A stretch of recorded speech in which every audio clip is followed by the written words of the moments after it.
హిస్టరీకి mains preparation ఎలా అవ్వాలి, mains preparation strategy.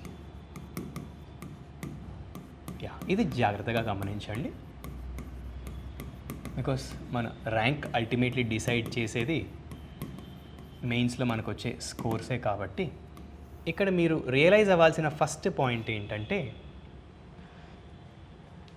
హిస్టరీకి మీరు ఎఫెక్టివ్గా ప్రిపేర్ అయితే హిస్టరీకి దాని తాలూకు ఇంపాక్ట్ మీకు ఎస్సే మీద పడుతుంది. ఎస్సేలో మీకు చాలా ఎస్సేస్కి confident introductions,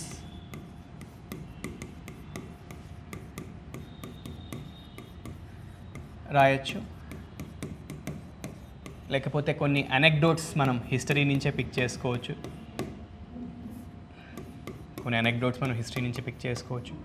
are historical perspectives రాయటానికి సాలిడ్ బేస్ ఇస్తుంది మనకు history preparation.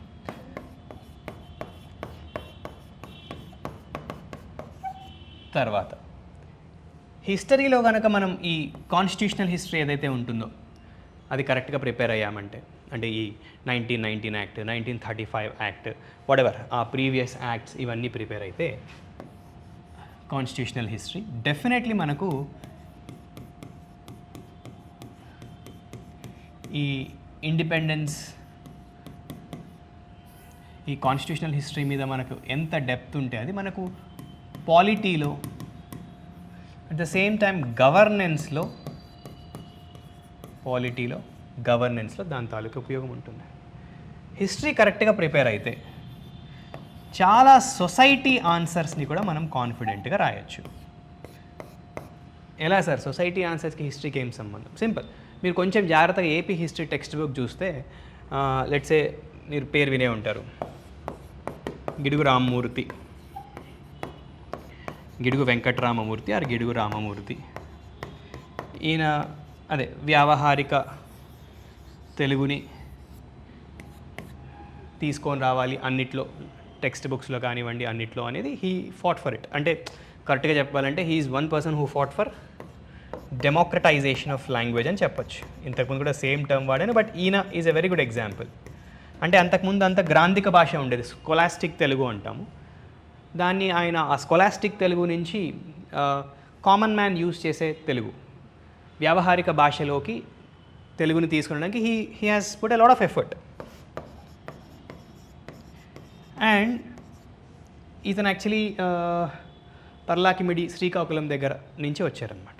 He also worked on Savara tribals. Savara ట్రైబల్స్కి స్క్రిప్ట్ లేకపోతే వాళ్ళకి తెలుగునే స్క్రిప్ట్గా ఇవ్వడంలో he played an instrumental role. Of course he got many awards also for his contribution to the tribals. అలాగే ముండా గ్రూప్ అని ఒక ట్రైబల్ గ్రూప్ ఉంటుంది, వాళ్ళ లింగ్విస్టిక్స్ మీద కూడా హీ వర్క్డ్ ఎక్స్టెన్సివ్లీ. ఎందుకు చెప్తున్నానంటే ఈ ఎగ్జాంపుల్స్ అన్నీ నేను ఇలాంటివి మీరు సొసైటీ ఆన్సర్, సొసైటీలో లాంగ్వేజ్ లాంటి టాపిక్స్ రాసేటప్పుడు కంఫర్టబుల్గా మనం రాయొచ్చు. సొసైటీలో లెట్సే ఎథ్నిక్ కాన్ఫ్లిక్ట్స్ లాంటి టాపిక్స్ వచ్చినప్పుడు, అది ఎస్ఏలో వచ్చినా ఎక్కడైనా వచ్చినా, రైట్.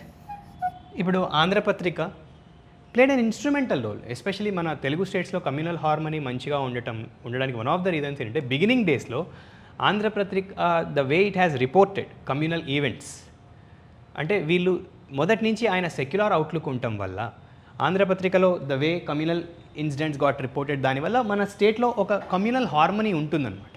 సో ఇలా many things which we read in history మనం దాన్ని కంఫర్టబుల్గా ఎస్సేలో, పాలిటీ, గవర్నెన్స్, సొసైటీ, ఇలా అన్ని టాపిక్స్లో మనం హాయిగా యూస్ చేసుకోవచ్చు. అందుకే ఐ ఆల్వేస్ ఇన్సిస్ట్, హిస్టరీని గట్టిగా చదవండి. హిస్టరీ తాలూకు ఓవర్లాప్, హిస్టరీ తాలూకు ఇంపాక్ట్ మీ ఎంటైర్ మెయిన్స్ ప్రిపరేషన్ పైన ఉంటుందని చెప్తుంటాను. So that is one aspect.